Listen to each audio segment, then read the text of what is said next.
ఎన్నికలు సమీపిస్తుండటంతో ప్రకాశం జిల్లా ఒంగోలులో ఎమ్మెల్యే బాలినేని శ్రీనివాసరెడ్డి తాయిలాల పంపిణీకి తెరలేపారు. మహిళలకు చీరలు, రోజువారీ కూలీలకు తోపుడు బండ్లు పంపిణీకి సిద్ధం చేశారు. ఒంగోలు సమీపంలోని గుత్తిగుండవారిపాలెం వద్ద ఉన్న ఓ గోడౌన్లో వైసీపీ నాయకులు చీరలు నిల్వ చేశారని టీడీపీ నేతలు సి విజిల్ యాప్లో ఫిర్యాదు చేశారు. వెంటనే రంగంలోకి దిగిన రెవెన్యూ, పోలీస్ అధికారులు గోడౌన్లో తనిఖీలు చేపట్టారు. 18 బాక్సుల్లో ఉన్న 864 చీరలను సీజ్ చేశారు.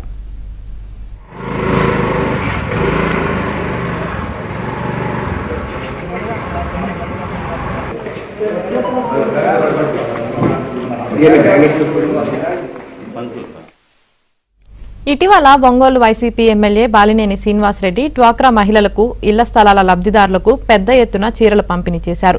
మిగిలిన చీరలు ఎన్నికల్లో ఓటర్లను ప్రలోభ పెట్టేందుకు వీటిని నిల్వ చేసినట్లు తెలుస్తుంది. మరోవైపు ఒంగోలు రామ్నగర్లో అర్ధరాత్రి వేళ వైసీపీ రంగులు వేసిన తోపుడు బండ్లు పంపిణీ చేపట్టారు.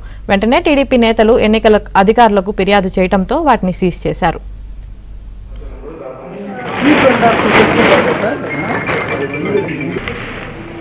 సివిజిల్లో కంప్లైంట్ చేయడం జరిగింది. దానికి అనుగుణంగా మన జిల్లా అధికారుల ఆదేశాల మేరకు మేము జిఎస్టీ టీము, ఎఫ్ఎస్టీ టీము అందరం కూడా వచ్చి చూసాము. దాంట్లో మొత్తం 18 బండిల్స్ ఉన్నాయి. ఒక్కో బండిల్కి 48 శారీస్ చొప్పున ఉన్నాయి.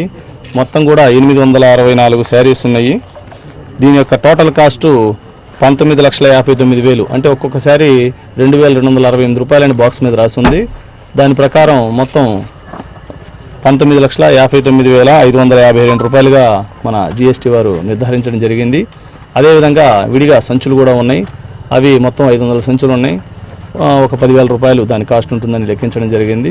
కాబట్టి అవన్నీ కూడా మన ఎలక్షన్ కమిషన్ ఇచ్చిన ఆదేశాల మేరకు దాన్ని సీజ్ చేసి తగు చర్యలు తీసుకుంటామని తెలియజేయడం జరిగింది. ఇక్కడ అనాథరైజ్డ్గా ఉన్నాయి కాబట్టి అవి సీజ్ చేసి గోడౌన్ ఓనరు అతని దగ్గర కూడా స్టేట్మెంట్ తీసుకుంటాము. తీసుకొని వైసీపీ అని దాని మీద రాసిందండి, శారీస్ మీద మన